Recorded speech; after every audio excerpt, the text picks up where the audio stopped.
หลายคนคงจะรู้จักวง BNK48 กันมาแน่แล้ว และเพื่อให้เข้าใจถึงสาวๆวง BNK48 หลายขึ้นมื้อนี้เขาจะพาทุกท่านมารู้จักกับ10อันดับเรื่องเกี่ยวกับวง BNK48 ที่ท่านอาจจะบ่รู้มาก่อน 10. ประวัติของวง BNK48 ไอดอลสาวจากประเทศเพื่อนบ้านและเป็นวงน้องสาวของกลุ่มไอดอลจากประเทศญี่ปุ่น หรือ AKB48 ภายใต้แนวคิดร่วมกันคือไอดอลที่ทุกคนสามารถไปพบได้โดยเริ่มเปิดให้ออดิชั่นครั้งทำอิฐเมื่อกลางปี 2016 และเปิดตัวอย่างเป็นทางการเมื่อวันที่ 2 มิถุนายน ปี 2017 9. ที่มาของชื่อวง BNK48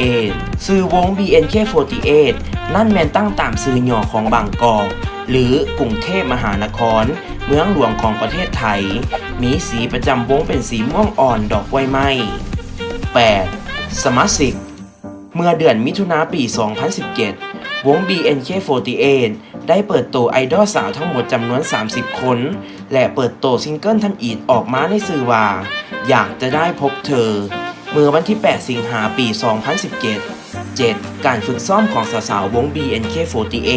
ในการฝึกซ้อมของสาวๆวง BNK48 จะมีการเก็บคะแนนและประเมินทุกครั้งทั้งการห้องและการเต้นแถมยังแบ่งเป็นชั้นเรียน A B C ตามคะแนนอีกนั่นจึงเฮ็ดให้สาวๆต้องตั้งใจเพื่อให้ตนเองได้เลื่อนชั้นไปเรียนห้องที่เก่งขึ้นและรักษาตำแหน่งตนเองบ่ให้ตกลงไป 6. กระโปรงของสาวๆวง BNK48 เนื่องจากรูปแบบกระโปรงของวงต้นฉบับ AKB48 นั่นจะสั้นนั่นเมื่อมาอยู่ในรูปแบบของสาวๆวง BNK48 จึงได้เหตุการณ์ปรับให้ยาวขึ้น1 นิ้วเพื่อให้เหมาะกับวัฒนธรรมและเวลาไปแสดงก่อนจะโป๊ะเกินไป 5. งานจับมืองานจับมือเป็นงานที่เปิดโอกาสให้แฟนคลับได้เข้าไปโอ้ล้มสนทนาเพื่อให้กำลังใจสาวๆโดยตรงและสาวๆวง BNK48 เองก็สามารถกล่าวขอบใจต่อกลุ่มแฟนคลับได้ด้วยตนเองเช่นกันได้ว่าเป็นงานที่เฮ็ดให้นักร้องและแฟนคลับได้มีความผูกพันกันหลายขึ้น 4. เอกลักษณ์ที่บ่คือไผคนที่จะมาเป็นสมาชิกวงนี้บ่จำเป็นต้องงามระดับนางงามหรือนางแบบบ่จำเป็นต้องมีเสียงห้องที่เป็นเอกลักษณ์ขอเพียงแต่มีความสดใสน่ารักที่เฮ็ดให้แฟนคลับรู้สึกผูกพันคล้ายๆคือเติบโตไปพร้อมๆกันและการเป็นไอดอลที่เข้าถึงได้ง่าย 3.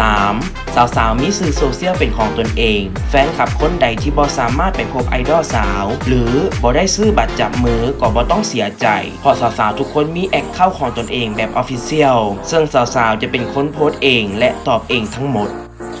2. สาวๆบ่ขึ้นโซในห้างบันเทิงต่างๆเพราะวง BNK48 คือวงไอดอลที่เป็นแบบอย่างที่ดีให้กับเยาวชนและคนทั่วไป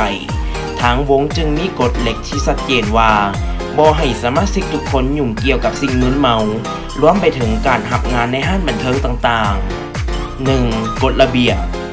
บห้ามจับมือห้ามกอดและห้ามเซลฟี่ปกติดาราทั่วไปแฟนคลับสามารถเข้าไปเซลฟี่จับมือโอ้ล้มสนทนาได้ตามปกติแต่สำหรับน้องๆไอดอลสาววง BNK48 ถือว่าเป็นข้อห้ามทางธุรกิจ